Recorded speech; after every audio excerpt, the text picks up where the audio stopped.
All right, welcome everyone to the very first download. I know it's not the most original title, but it's the best that we've got at the moment, and we are running with it. This is an idea where we're bringing together the Add to Cart community for a little bit of a live and maybe a little bit of a loose e-commerce podcast and community get together. If you're in our Add to Cart community, you will know about this. We used to do them on Fridays, and we're going to bring it back. But we're also going to record them and release them as special Saturday episodes. See how that goes to bring a little bit of craziness to the podcast. My name is Nathan Bush, joining you from the land of the Turrbal people in Brisbane, Australia. Welcome to our Add to Cart community who are joining us live. I can see Sarah and Damien in the chat here, ready to go. We can do whatever we want on here because this is a live, free-flowing community event. So if you are not part of our community and you're listening to this on the podcast, I highly encourage you to come over and join us and get involved in some of the conversations that are happening in the Add to Cart community. You can join on addtocart.com.au/campus. We will have the links in the show notes. But let's get into it. We've got a lot to talk about today. We have a format. It could evolve over time. We want your feedback as we start doing these. But each week, I am going to bring in a mystery guest. And it's not so much a mystery if you're joining us live because you can probably see this person's name in the co-host notes here. But let's pretend it's a mystery. If you're on the podcast, it'll be a mystery. This person, what you won't know about this person is that they studied product design and started being an airplane designer in Southern California. They claim they don't know shit about aeronautical engineering. I can't even say it. That's how much smarter this person is than me, but could use 3D CAD very well. And as a show off, they've got a second hidden skill. In their youth, they were a British champion and second in the world at snakeboarding, which is where you're strapped into a skateboard doing snowboard tricks. Not sure I trust this person that much anymore, but they got paid to travel the world to do it. I didn't even know these two facts about this person, and I've known them for, goodness, almost 15 years now. I want to welcome into the download Ian Calvert, e-commerce coach extraordinaire at Boom E-commerce and notorious dog treadmill flogger with the Add to Cart community. Welcome, Ian. Thank you for having me. To be clear, I haven't sold any dog treadmills yet. I've been trying for many, many years, but nobody's buying them because I don't sell in America. So there we go. Mate, good to be here. I love this format. I think it's really good. It kind of reminds me of maybe the chats that you and I would have, or I would have one-to-one with other people, but just inviting other people into it. I think I'm really excited about this. Yeah, I think that's going to be the fun part, is that we do want to make it interactive. So please, if you are joining us live, add your questions in. Doesn't matter how silly or how serious they are. We can go off on all sorts of tangents. So I think that's going to be fun. Firstly, Ian, you coach some of the most interesting and best e-commerce retailers in Australia. Obviously, a lot going on in the world at the moment around tariffs and AI. What's the general mood out there at the moment? It's a real mixed bag, to be honest. There's some people that are doing really well. I tend to be in sort of like more niches, and there's some brands that are struggling. It really kind of depends industry by industry, size by size, etc. But I'd say that the common theme is there's just a lot of uncertainty out there. So, for example, if you're selling loads into the US and you're running low weeks of supply of stock and you're constantly shipping stuff in there, then a lot of people are just poor stuff. And they're just trying to work out what's sort of like going on with when the tariffs hit, when they're going to change, because it can sort of like change sort of like overnight. A lot of the businesses I work with don't have much exposure to it, and if they do, they've already got stock there and they're sort of like pretty well stocked. So they're not having to deal with that just yet, but I'm seeing a lot of pain through other people. And then I think let's call it AI disruption, is there's a lot to it, but there's also a lot of hype around it, and it's trying to get to the bottom of what we should be paying attention to and what we shouldn't. Because I think what I personally find is that there's a lot of FOMO in the community, and I still get it. I've been around the block many times, and I think that's a constant thing. I think there's lots of people that are working in silos and they don't necessarily get to talk to other people outside of their business to see what's going on. And that can be a challenge for people, I think. Again, this is why I love this. This is why I love the add to cart community, because you can actually have a chat with other people about what on earth sort of like going on. We're going to get into one of the first topics that we want to talk about is the GPT shopping integration. That kind of came to a head this week, but you just triggered me because I've had to start a practice where I'm looking through LinkedIn, and we've got some great AI experts in Australia, and I keep getting people dropping tools. I mean, you dropped the email tool the other day.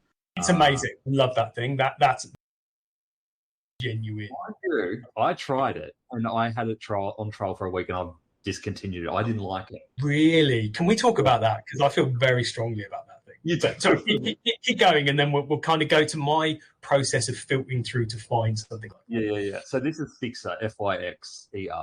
But I was going to say on that, I've had to actually start, when people are mentioning tools, taking them and putting them into a task list and going, go check out this, because I got into the habit of going, oh, I want to go check that out. And all of a sudden there would be an hour and a half gone experimenting, because there are so many things you can go down rabbit holes on. So I've kind of had to go, all right, put it to the side, and I'm going to look through and prioritize which ones I want to go into.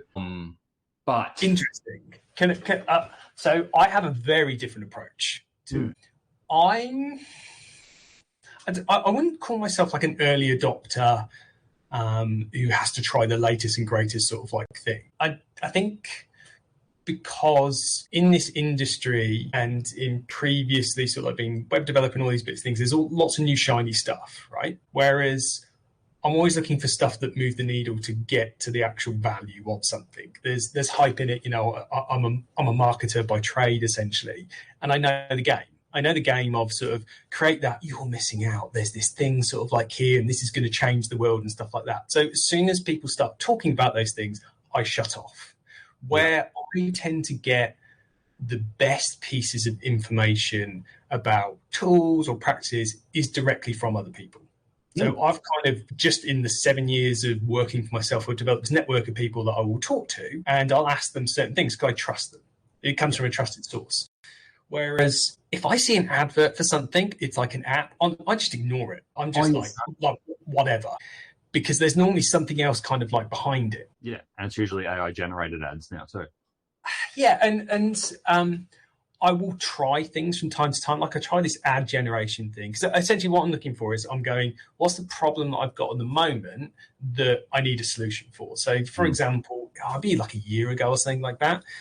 There was lots of chat about marketing tools that would generate banners, ads, etc., and stuff like that. I'm like, okay, cool. This kind of follows the narrative of what's happening with AI, and this could probably sort of like work. So let's sort of like give it a try. Got in there, tried it. It was terrible. It was just the most basic of basic. Essentially, it was just a whole load of Canva templates with a couple of images sort of like chucked in. Yeah, I did that. It was horrible. But yeah. The Fixer email thing was, I'm a proud company of one, and I don't plan to build out like an agency or anything along those lines. And I've always thought about getting a personal assistant to help with some admin bits and pieces. I'm not naturally good with admin. And I talked to a couple of people that had a personal assistant, and they showed me their inbox, and basically they categorized their inbox for them. And I'm like, that's brilliant. I love that. So I don't have to sort through all the notifications and, you know, somebody emailing me telling me they're on fire and they need help. I can just cut sort of straight to it. But I saw this ad for Fixer that basically showed the categorization of emails. I'm like, okay. So I went against my better judgment, installed it. I was having a coffee at the time, plugged it back in, walked back to the office.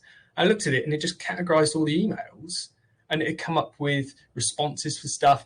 It kind of does this thing with the responses where it'll have a bit of a guess, but the basic stuff is really good. So for example, I got email from somebody that's moved company, and they wanted to talk about doing some work together. And it drafted a reply that said, hey, how's it going? Good to hear from you. I've got these 3 times that are available. So it read my calendar, and it said all these times are in Adelaide time. It knew the individual was in Adelaide. I'm in Melbourne, and then said, if not, here's a link to my calendar sort of like to find like another time. I'm like, brilliant. That saved me not just time, but that kind of mental switching between stuff. And so any good bit of technology, it amplifies what I'm doing. It's not placing what I'm doing, that for me was just so valuable. Honestly, half a day a week I've got extra, which I now go surfing in. Wow. See, I was finding myself spending more time trying to get it back in my tone, even when it gave me options. And I know it learns over time, but I don't think it would ever get my tone. Maybe that's just more a commentary on me and how I write. And the fact that when it sends, because it creates an email in draft and then attaches it, and I'm using Gmail, attaches it in draft, and then when you send it, it puts it back in your primary inbox. It was creating more mess for me. And maybe it's just because I'm an old man and I've got my way of doing emails and I've tried to automate it as much as I can before this. And I've added another system on top of my system. Would be it, because essentially, so the way I would normally attack emails is my wording, attack emails. Yeah. I block off time each day to do email and admin, and it's normally about an hour a day. And so I won't have it open because I just need to get on with other stuff and those constant interruptions. So what I would normally do is I would start from the bottom and work up. So basically, whoever's emailed me first and just kind of, I guess, in like waterfall, I'd probably get maybe 80 emails a day, something like that, 80 so like to 100. A lot of notifications, to be fair, but some of those notifications can be, hey, I've got to jump in and sort this thing out here. Whereas instead of doing that, I then just go, it creates these labels. So I'll just go to the respond to and go, right, okay, that's an individual that needs something. So I can get that off. And it gets rid of that fear that something is happening that I need to attend to sort of like quickly because I've blocked off the time. So that gets rid of that. And then I'm like, okay, cool. And then I'll just look through the FYI label and just scan stuff and go, oh, actually, I do need to respond to that or what have you. And so it's honestly, I've gone from an hour a day to half an hour a day. Yeah. All right. We're not here on this e-commerce podcast to talk about emails, are we? It's a great example of all the myriad of AI tools that are going to come out, and we're going to have big decisions around whether we invest time in them or not. The big one that came out this week was ChatGPT starting to incorporate shopping results within the chat. Before that, obviously, we had a lot of hype around people discovering some Shopify code in ChatGPT as well. Mind you, that is a separate thing, and that kind of hasn't been confirmed what that might look like. But OpenAI is definitely going to start showing organic results around shopping within AI. So back to your previous point, what's your take on it? Is it hype, or do you think retailers actually have to change the way they think about product discovery? And I actually want to put this out to the community as well. So everyone here who's live, please add your comments in the comment box so we can bring them into the conversation as well. So the short version is it's definitely something that is worth paying attention to, but there's probably not a huge amount that you can do right now. But I want to explain how I got to that. So when I see all these posts coming up on LinkedIn, stuff like this thing's happening, it's like, this is a game changer and all these sort of like bits and pieces, my instant bullshit radar just goes bing, bing, bing, bing, bing. And it's like, all right, well, let's take a different approach here. This is just sort of like come out. Why don't I jump into the add to cart community and start asking people? So how I would normally say message you or somebody else and go, hey, what do you sort of think about this? Those private conversations with those trusted people. It's like, well, why don't I just do this in add to cart? Why don't I ask the question and say, hey, this is my take on it. What do you think? What's your angle on it?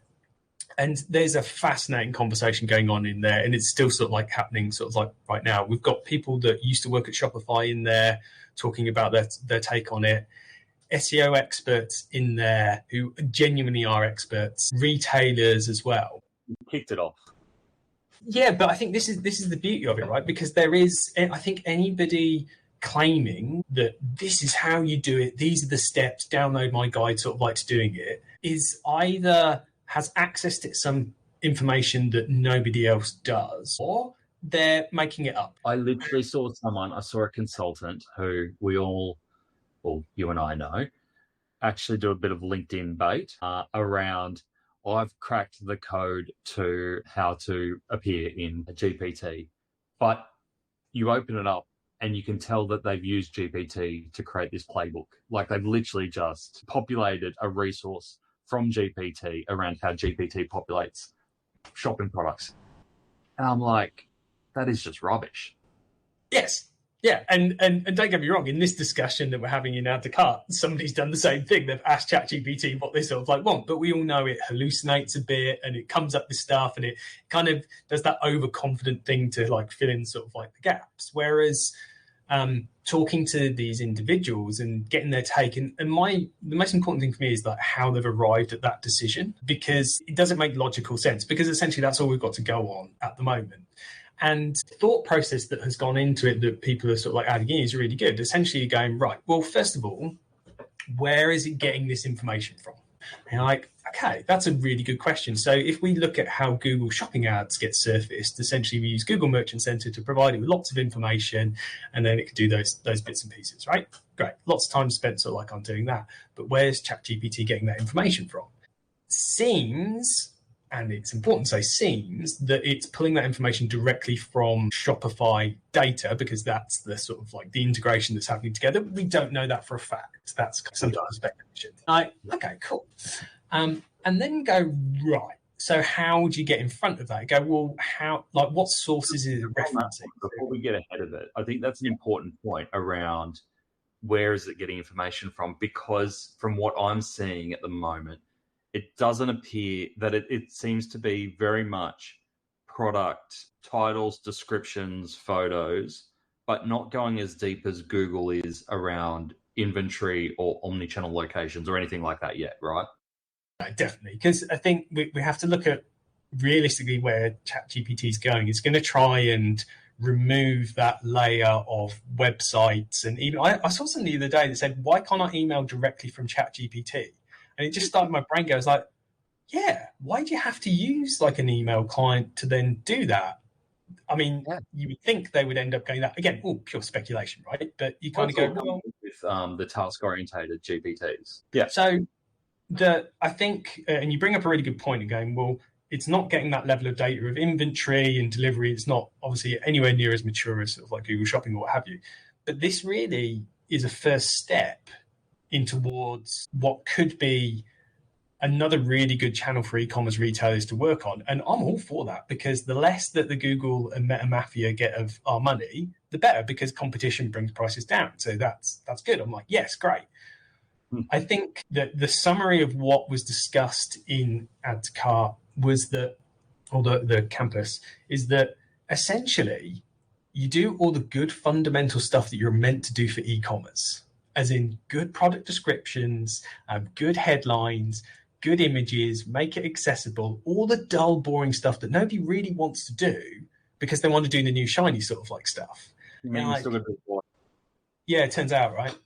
It's just, it's wild, isn't it? So, and where I've landed on the subject after kind of doing a bit of a deep dive in this last 48 hours is to go, right now, there's probably not much that I can do apart from check to see if I'm getting any traffic from any of these AI tools. Yeah. And essentially, you can just Google how to do that in Google Analytics, right? You'll get like a little report and you can see what's coming through, etc. So, okay, cool. Is there some stuff sort of like happening now? What I do want to do is go, hey, I need to put this in, I need to keep an eye on this subject. So once this hype has sort of like died down, there'll be stuff where it starts to kind of like happen and go, okay, let's focus in on this. And I think it's going to depend on how much people trust ChatGPT for those recommendations, how much they use it, and how quickly that adoption then happens. Because people then tend to talk about these things they're very quick to jump on stuff, right? Whereas is the average consumer then going to go shop with it? Maybe, probably, likely. So it's that if you keep an eye on the traffic that's coming through, then you go, okay, we've got a bit of a signal here that we need to dive into this, and then go, right, where's it getting referrals from, etc., and all those other bits and pieces. But yeah, definitely one to watch. And they've come out and they've said that it's organic listings at the moment. Do you foresee that it's a Google-like play eventually? I mean, commercially, that makes sense to me, is what I would expect. But obviously, ChatGPT, they charge, or OpenAI, they charge. There's a charge for a subscription as well, but there's like a free model. So it would make sense that, say, when social media platforms first came around, you could get loads of coverage or loads of views and loads of impressions by just essentially posting content, and they go, right, cool, we've got everybody now, so we'll just get rid of that, and then you've got to pay to play. Yeah. Again, I'm all for that, to be honest, because anything that gives more competition to Google and Meta essentially will hopefully drive down prices. And ChatGPT is just one model of many that will come. Yes, yeah, exactly. I think it's very much cemented in it's the one, right? Whereas what I'm seeing is there's other ones that are going to be a bit more specialist. So, for example, I use Perplexity to do research, opposed to sort of like ChatGPT. I just find it works sort of like a little bit better. I believe lots of people that are into coding use Claude sort of like quite a lot as well. If anything, Claude's probably better for content writing as well. Okay. Yeah, I really don't use it for the content writing side. I use it to polish stuff, to be honest. Yeah. But not for like idea generation. I've never been short of ideas, to be quite honest, but I appreciate it. If you are, it's kind of sort of like useful. Yeah. I think it's really interesting if I put myself in a customer's perspective, this announcement, the part that was really interesting for me was around memory. And they went to great lengths to kind of say, just letting you know that if you use this for shopping as a customer, we're going to remember what you've asked us to research from a product perspective. So if we talk about personalization in e-commerce, we've got these bots. So whether you use, most people have a GPT of choice that they gravitate to naturally. They're knowing so much about you, from helping you in your work through to researching, through to personal life. I think Zuck's came out this week and said he sees the future of chatbots as like intimate partners. And maybe that's just for him. And then know your shopping habits. So you put all that information together, right? And it creates this personal shopper on steroids. They know so much about you, from where you live, your interests, the weather that you're at. You know what I mean? I know exactly what you mean, but what I would say is, of someone who knows everything about you, why would you ever leave that ecosystem? Because you'll never get that level of personal service anywhere else. Have you ever looked into what Google thinks you are based on your search history and your activity? A long time ago. Yeah, so it's taking that to the next level, right? So the reason that all these tools that Google provides and Meta provides are free, like Gmail, stuff like that, is the deal is you get to understand me and the things that I'm sort of like sending and stuff like that. I think it does take it to that next level, and particularly if people are like, training it, like intentionally training it. I know a couple of people that I trust they're literally building up a little personal assistant, and they will use it to discuss things. I personally don't do that, but I'm sure lots of other people do, which shows like a high level of trust. And again, I think it comes down to how many people start doing that. You mean you've never used ChatGPT to kind of say, hey, how do I tell Zoe tonight that the dinner that she cooked wasn't quite, great? Like, how do I approach that nicely? First of all, that would never happen. But no. So things that I'll use it for are, say, like if I'm cooking and there's stuff in the fridge, I go, hey, I've got this, what can I make? And it will check out a recipe. Me personally, I don't use it to debate ideas. I probably should. I should try that. So I was talking to Mike Rhodes recently, friend of the pod, and he uses that a lot to discuss sort of like business ideas and all these sort of like other bits and pieces. But again, I suppose because I'm slightly skeptical, that's why I'm not doing it. Yeah. But yeah. Do you think that we will get to a point where shopping is done like within the chat? So I liken this to when e-commerce first came around. So using this kind of mental model of going, well, when e-commerce first happened, they were like, it's the end of the high street. Everything will be done online. And that didn't quite turn out. And then COVID happened, and it's like, this is definitely the end of retail. It's like, we're done. And the hype wagon just went mental. And then we saw what happened. It slowed down. It regressed back to the mean, right? Turns out human beings actually kind of like a bit of an experience to go into a store and have an experience. Some people just want to get some stuff done, right? Essentially, it gives you like another option. If you enjoy the shopping process, my wife really enjoys the shopping process. She loves researching stuff and doing all those sort of like bits and pieces. So I think it's another fragmentation of how to get to people, which is the trend, right? That's absolutely a trend of what's sort of like happening. There's more social media platforms, there's more places to advertise, etc., and stuff like that. Again, it's pure speculation, right? It's in theory, yes, it should be. And if we take the hype, then yeah, absolutely. But the position that I'm taking on it is, yes, I'm definitely alive to the subject and I'm going to track it sort of like pretty closely. Am I going to shut down a Shopify store because that surface, the geeky term for a website, is no longer useful? Probably not. You touched on a really interesting point that I came across some research on this week in my newsletter roundup, and I think it's the perfect point to bring it in. It's this research paper by Criteo, and I'm always really cautious when I see white papers brought to you by technology partners, because we all know it's a marketing ploy, and I always check that there's actually some decent numbers and research behind it. But I thought this one was interesting. They've obviously got a reason that they're putting this, but they talk about emotion in e-commerce. And the stat that stood out to me was that here it is somewhere here. 76% of consumers say online shopping lacks surprise or delight. In other words, it's boring now. Like, we've gone past the flashy lights, the interesting bits, and now it's just a game of convenience and speed. And then they're turning towards physical retail for that experiential moment, like that discovery, the hands-on piece, the senses, everything like that. But actually, online retail is just boring now and it's functional. Do you think that's a bad thing? First of all, I share your skepticism with these types of reports, but I don't disagree with it. And again, I always kind of go to like, why is that? And I think that's just because everybody copies one another. So what happens is you get you set up a store and you go, hey, we need a homepage. Hey, we need a collection page. Hey, we need a product page. And then what's our competitor doing? We'll just do the same thing. And they go, it amazes me the amount of times I talk to people where they're just looking what competitors do. It's like, why don't we just like work out what needs to sort of like happen here by taking a couple of logical steps, right?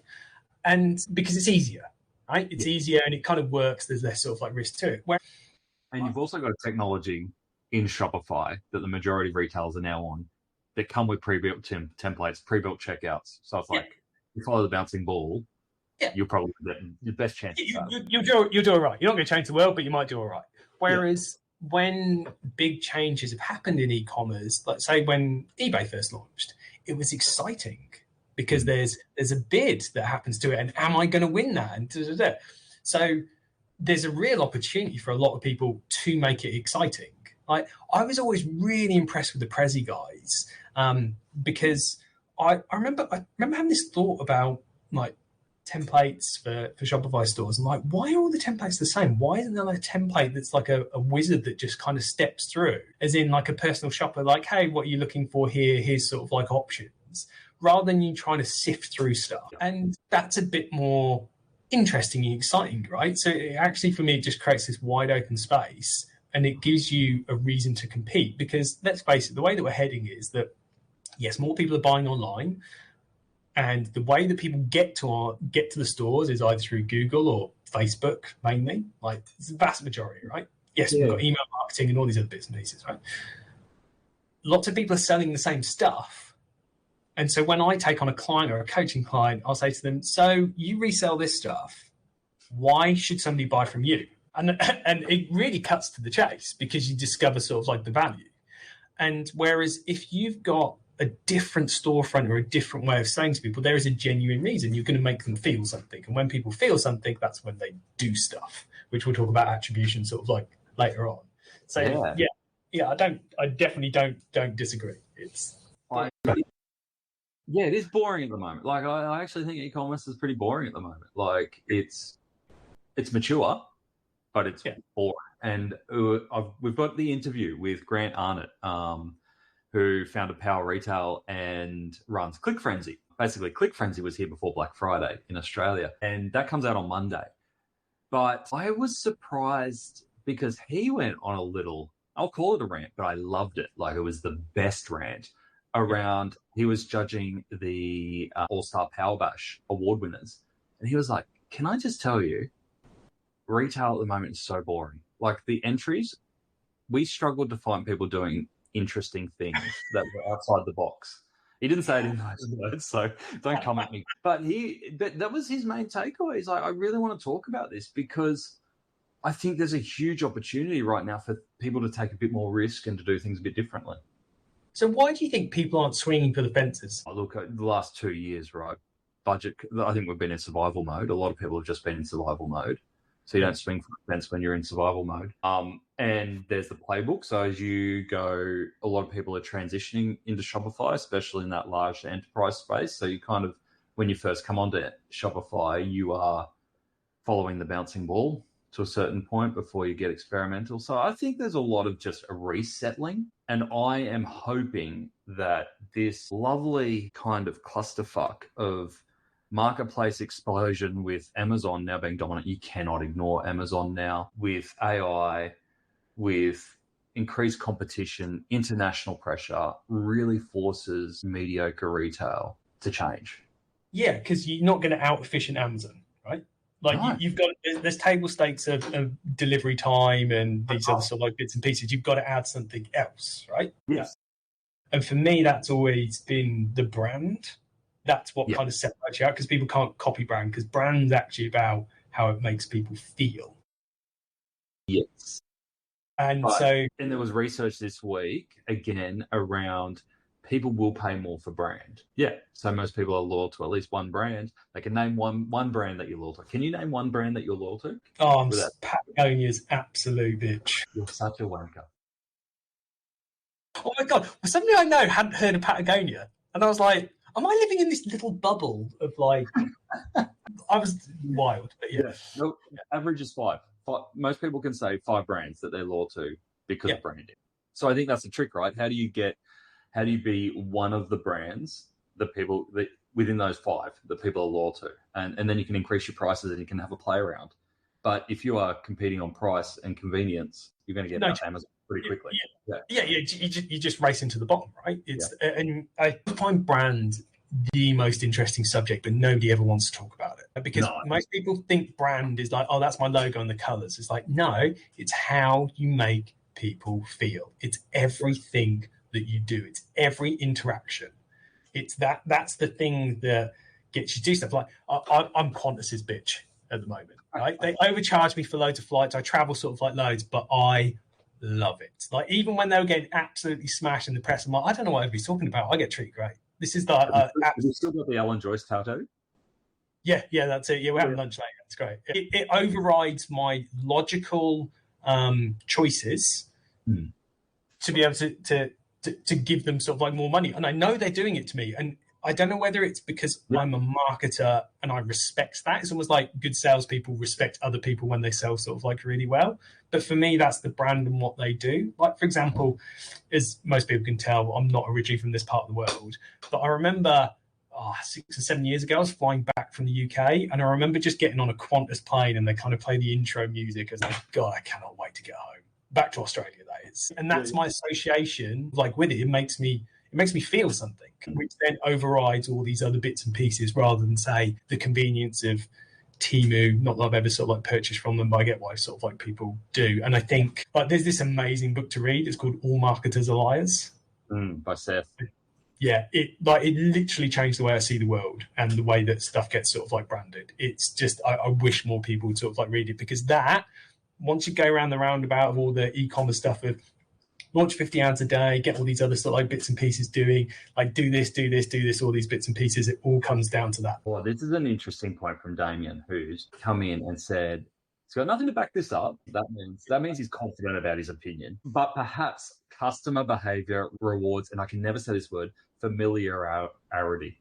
Familiarity is they're comfortable with brands who do things the same way. Like that's the Shopify checkout, right? We've become so familiar with it that we can check out there in 3.5 seconds.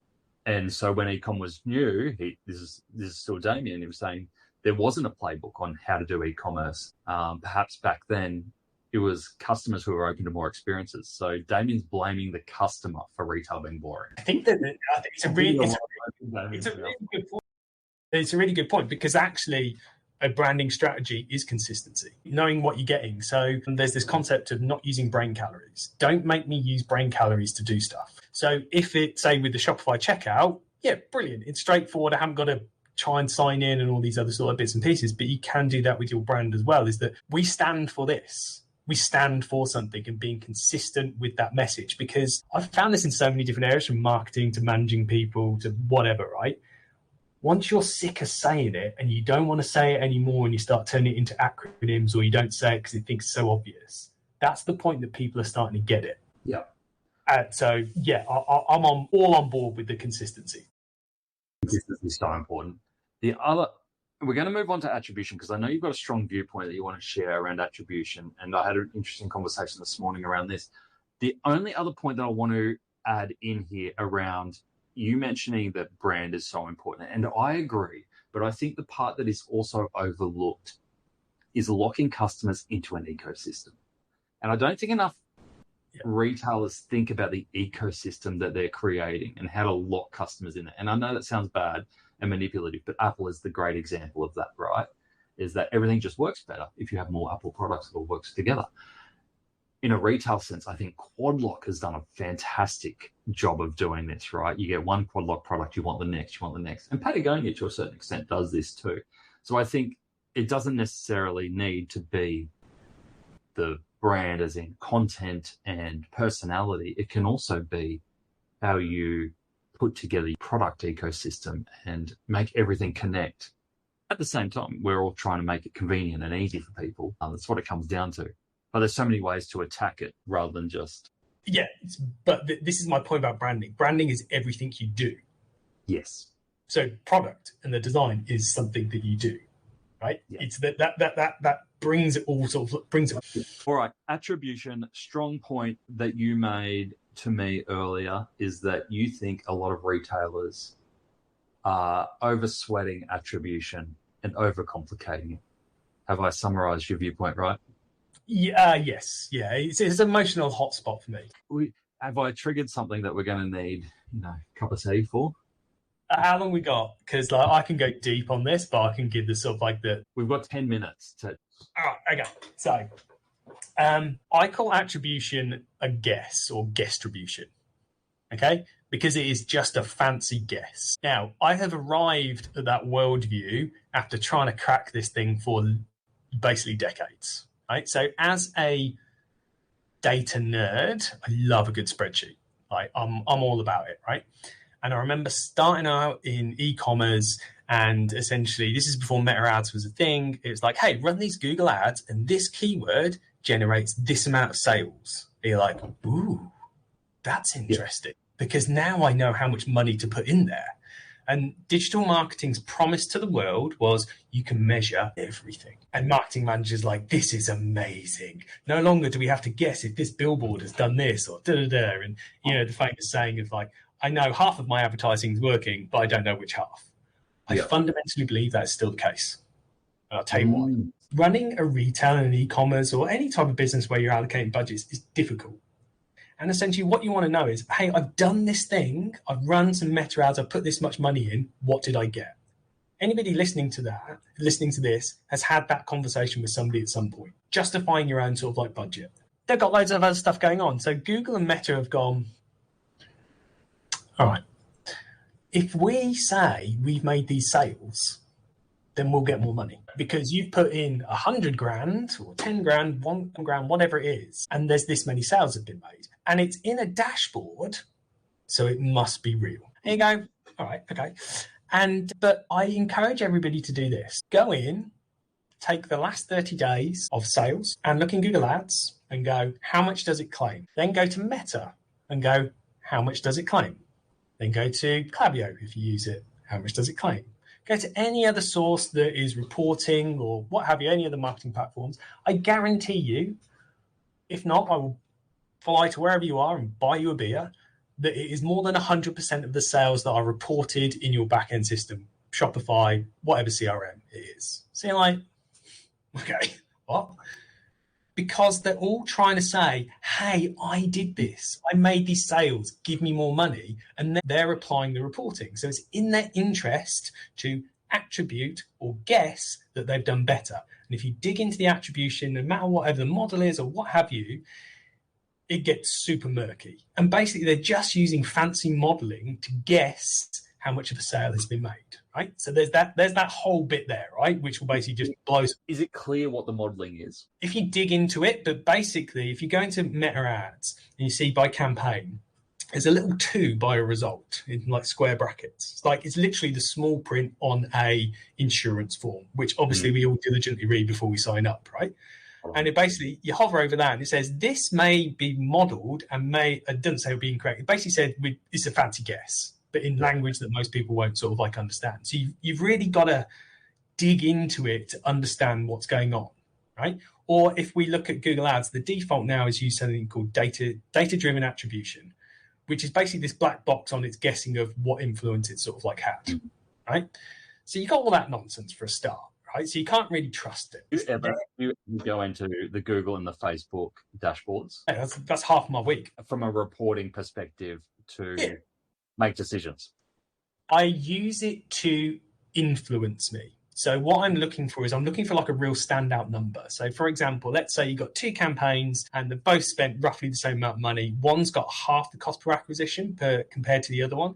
That for me is a significantly different enough number to pay attention to. But if there's like 1% here or 2% here, then I'm sort of like, fine. What I actually do is I pull out all the information of the money that's spent and the revenue that has been made, put it into a spreadsheet, happy to share it with anybody here, and then basically use MER or marketing efficiency ratio. Go, we've spent this much, what was the return?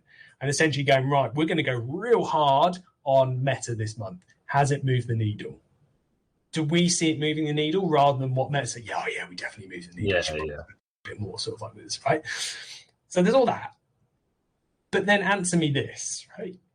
I remember, are you ready for my Joey from Friends European backpacking story? Here we go. I was flying into Geneva to go and see Google. And I was traveling a lot of the time. I was working for a European company. And I remember coming into land and burnt in the side of the field was a Victronox logo for the suitcases and stuff like that. And I remember seeing it and thinking, that's cool. I really like, wow, that's made an impression, a genuine impression sort of like on me. I'm like, so we're going to this. From your business class Qantas seat next to Alan. No, that was before I discovered classic business reward flights. That's a whole nother subject. And, I go into this training thing with sort of like Google. Now, what they've done is it's not Google training you. They've brought in an outside expert. So it's like, hey, this isn't us saying it. It's like a consultant. I'm like, okay, cool. And it's all about attribution. And then explaining how it sort of like works. I'm like, okay, answer me this. I am looking for a suitcase. I have seen this thing burnt into the side of the runway. And that's made me really think about it. And I end up sort of like buying one. How do you attribute that? Yeah. And his answer was, well, we look at the amount of people that and essentially it's all like fancy statistical sort of like modeling and stuff like that. But what I realized is fundamentally you're trying to measure how somebody feels. How do you do that? Yeah, exactly. That's the beauty of branding. That's the substance, right? And it's hard to do. And so that's why the people that do it really well really nail it. I've been in an organization who for a long time has tried to crack this and done big, heavy media mix modeling, like paid agencies, thousands over months to create media mix modeling to try and get that. Brought in Tracksuit. So Tracksuit tracks brand awareness and perception. I know it. How is it? Good. Oh, it's brilliant. I love it. And I loved being in there because we were able to make decisions based on brand sentiment and you could actually see it change. So we did things like Pinterest takeovers, which are based on impressions. They're not based on click-throughs, through to out of home and stuff. And we kind of scaled up and down based on campaigns and time of year. And you could literally see it come through on Tracksuit. Tracksuit have no idea what you're doing. It's not connected to your marketing plan, but you could see the correlation between sentiment and awareness, brand on who they survey based on the activity that we're doing in market. What are the data points? Is it like surveys that are coming through or where's it getting it from? They survey customers. So they have a representative sample, kind of like how TV used to be measured. This is the whole thing, right? This is the whole thing about digital marketing is that it's like, hey, it's really fancy. It does all these sort of like bits and pieces. So you're just like, we're essentially using what we did. I still use like UTMs, like for everything, just to track. That's the most old school thing of way of sort of tracking it, but it's probably the most sort of like reliable. That's really fascinating about Tracksuit because I've always wanted to try and I've been trying to convince people to use it. I love it. I'm actually interviewing, we're at Clavio on Tuesday, KSID. I'm recording 3 podcasts there. One of them is with James Herman, who's he's a Kiwi, really well renowned in advertising circles, and he was one of the first, I think he was the first investor, and he's involved in Tracksuit. So he's been there from the start. So I'm interviewing him for the podcast because we've had Matt from Tracksuit on in the early days. That was about 3 years ago now. So I'll be really interested to dive more into where they're at and how they're evolving. So my question to you is that what size businesses is it good for? Is there like a minimum sort of like size you've got to be doing like 25 mil, 50 mil, or like will it work for a $5 million business? I think it's more about your marketing mix. I think if you've got a pretty trackable marketing mix, like if you're doing a lot of digital stuff, then you could probably get by without it. But if you're starting to experiment with more awareness-led top of funnel activity or even PR, you know what I mean? Like the efforts that you put into PR, organic content, if you're kind of more at that top of funnel and you're struggling to make cases for people on the impact that that's having, then it's brilliant for that because leaders can see that straight away and they can see the change over time in brand awareness and sentiment. So that was really helpful there. I want to put something to you though. I had coffee with a very old friend who now runs, let's call it a $10 to $20 million retail business, D2C only. And we were talking about attribution and we were talking about Triple Whale because he said to me, he was like, have you used Triple Whale? I'm like, yeah, I've used it, not in depth, but I know enough. And he's like, I freaking love it. And like he was frothing on it because he feels he was paying $300 a month for it. Now he's up to the $1,000 plan because he's like, I'm getting so much value out of it, the AI reporting out of it, and the insights that it's giving me has now pretty much convinced me that I don't need my agency, that I could bring this in-house with a coordinator / specialist running it using Triple Whale to help guide some of those performance decisions. How would you feel about that approach? Good. The thing I like about Triple Whale is essentially it's a third party. It's a third party to Google and Meta because essentially most reporting tools, like if you're still using Google Analytics 4, it's incentivized by Google, right? It's a tool to suck up information and say that they're sort of like doing better, right? That's why it's free. Because Triple Whale's third party and they have their own pixels that track stuff, and there's lots of different attribution models in there. So there's basically lots of different guess models in there, right? And it does surveys as well. It's a pretty good system, and you can suck in all your operating expenses and all those other sort of like bits and pieces. It still comes down to the fundamental thing for me of that it's not going to measure how somebody feels because that's really hard. I'm sure Elon Musk will do that at some point and plant something in somebody's sort of like brain, or something like, or ChatGPT will get the sentiment. How you feel. Something like that, right? So it's better because it's third party. There is I believe the costs do sort of like really kind of like ramp up with it as well. Yeah.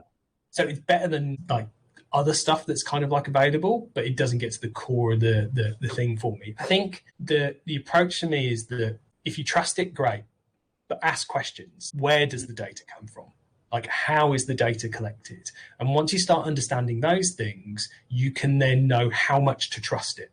So if we kind of use some critical thinking here, there's no black or white. It's not it's good or it's bad. It's like, what's the percentage that you can trust something? So a perfect example of this is that if you look in Google Analytics, it will say how many sales have come through. If you compare it to Shopify, it will be different because there'll be something sort of like up. So it might be like 90% off, 80% off, or what have you. So when you look in Google Analytics, you go, hey, I know this is probably about 8% right. The question you've got to ask yourself, if you're using a tool like that, what is the percentage that you can trust it? Because I think the fundamental problem is people want a black or white decision to make, and it's very rare there's a black or white decision to make. There's always context, and there's always context, basically, and you've got to make a judgment call at some point. That's managing, right? Managing anything in any way, shape, or form. Such a consultant answer. I just find it fascinating. I know that's a kind of like, it depends, which used to really annoy me. But It really does. It's like the context is, do you know what I'd be more than happy to do is like go to a very specific case, look at it, take exactly sort of like what I see, and then be like, that's exactly what I think. You know, it's actually funny that you say that because earlier this year I did the Australian Institute of Company Directors course, and you've got some very serious people in there. I obviously am not one of them, but I graduated and I got through. But it was funny. One of the first things that they said is that the answer that you are going to hear, you're going to ask us lots and lots of questions throughout this course. The answer that you're going to hear 90% of the time is it depends. So it happens. Exactly. All right. We've got a couple of minutes left, but I want to use this time to give a shout out to a couple of things that are coming up that you want to get involved in. We've mentioned that we're going to Sydney. We'll be in Sydney on Tuesday for KSID, so I think we're catching up with a lot of people there. What else is on your radar that people in ecom might be interested in? Is this where we talk about the bootcamp? What do you mean? We haven't planned any of this. Well, the thing for me is I'm really excited about what's happening in the add to cart community at the moment, because essentially there's over 200 people in there now. It'd be like 230 now, and since your post, you've bumped it up a lot. I've been heavy on the admin duties, letting people through since you've done God's work. Well, I think it's such a good opportunity to have the real conversation about what's going on, because essentially the whole thing is there's nobody in there is selling, right? Or like they get pulled up if like, hey, there's this. It's like there's pointy questions that are asked, and you can actually get to the bottom of something like the Shopify ChatGPT sort of like thing. So it's now notifications come up if anybody's chatting about it. I want to know what's sort of like going on. Somebody just posted about who are good people to follow on sort of like LinkedIn. I'm like, right, okay, I need to be part of that because I want to see who else people are sort of like seeing. I think it's a biggie. Awesome having you in there leading that. You really helped take that community to the next level. So thank you. Mate, thank you for bringing people together.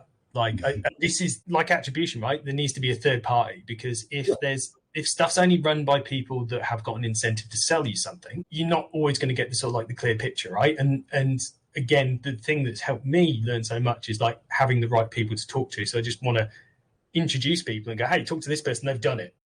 Exactly. And that's where we're aligned. My philosophy is that I'm not the smartest person in the room. And I hope I'm not the smartest person in the room, but I know a hell of a lot of people who are smart at certain things. And like, if we can connect people and bring those bits of gold out from all different people instead of having one person on stage for everything, because we get a lot of that in our industry, I think that's really important. So we're about to launch, and this is the first time we have talked about this.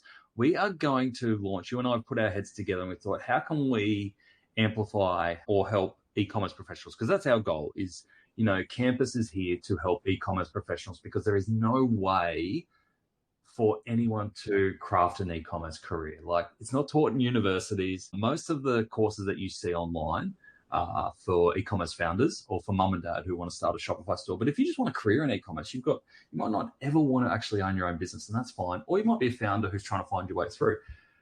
How do we help you with that? And obviously, we've got specialists like you who are so deep in it, that are hands-on every day, have had leadership in large organizations. And then I bring a strategic lens, as well as we've got now 515 episodes, like from some of the best people in e-com. I'm like, we have a treasure trove there. And we all know in podcasts, you kind of listen to whatever's the last couple of episodes, but I don't want to leave all that information behind. So we got our heads together and we thought, how can we do this? So we're going to kick off with a 4-week boot camp on how to reset and scale your meta strategy.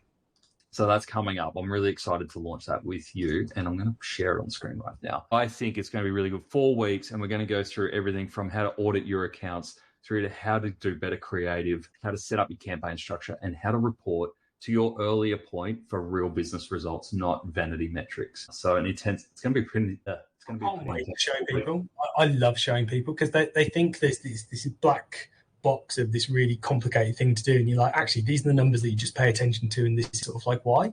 It's not like voodoo. It's become so much easier. It's honestly, it's so rewarding to see what people get out of it, because they're like, oh, so that means that talk about attribution, you talk about the way the creative works, you talk about where it's getting that information from. I love seeing those moments. I mean, obviously, I recommend this to anybody listening. So it's going to be awesome. We are going to kick that off for anyone interested. There's your curriculum on screen now. We'll put a link in the podcast show notes if anyone wants to follow through and have a look. But we kick off in early June. So 9th of June, we kick off. It's $995 for those 4 weeks, plus you'll have access to all the materials for the rest of your life. Get your boss to pay for it. That's the idea, is that this is probably some of the best learning and development you can do. So we think it's a pretty good deal to get 4 weeks and knowledge that you can take with you for that, whether you are kind of managing it yourself or managing a team and you just want to be able to speak the lingo and kind of get up to date with what a Meta account looks like today, because there's been so many changes, or if you just want to manage an agency or you're on the tools yourself. So we will cater to all of that. Can't wait to kick that off, but we're going to make a little bit more noise about that. The other thing that I wanted to give a quick shout out before we wrap up today, and I appreciate we are going over now, is Retail Fest. You're heading there, aren't you, Ian? Absolutely, yes. Beautiful. So I'm hosting a panel, and I think the panel, if I recall the name of it, is Turning Fuck Ups into Fuck Yeahs. And I've got a bunch of people from... I'm on it. You're on it. Oh, that's awesome. I've been writing down all my fuck-ups. Apparently, there's not a document big enough to record them all. So so that's going to be awesome. But the other thing that we've got is we've just launched Add to Cart Trivia, which is open for retailers. And we're doing that on the Thursday night. It's going to be pretty raucous. It's going to be Gold Coast Bogan themed. So I think that's going to be a lot of fun. Can't wait. That's in the diary. Can we just talk about as well, like, you know, that Retail Fest, if somebody has lost their job recently, they're looking for something, they have like transitional tickets.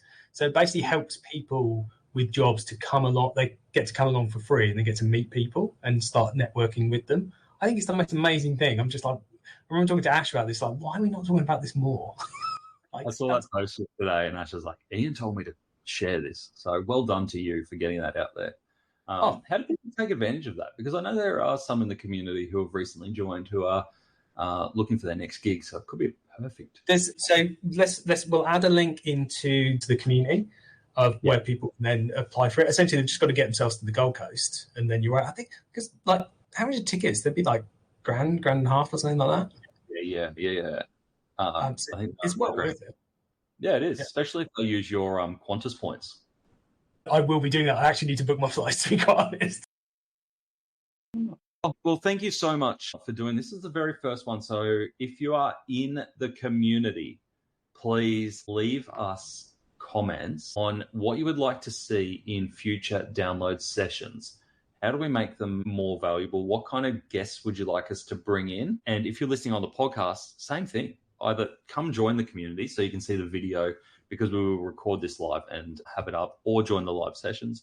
But we are really open to feedback because we don't want to be overproduced there. We just want to deliver an hour of kind of Friday engagement and fun mixed with what are the top stories to keep you up to date from the week. So I hope we've achieved some of that today, but always open to feedback. This thing will change over time. Thank you for joining us. Thanks for having me. See you in the community.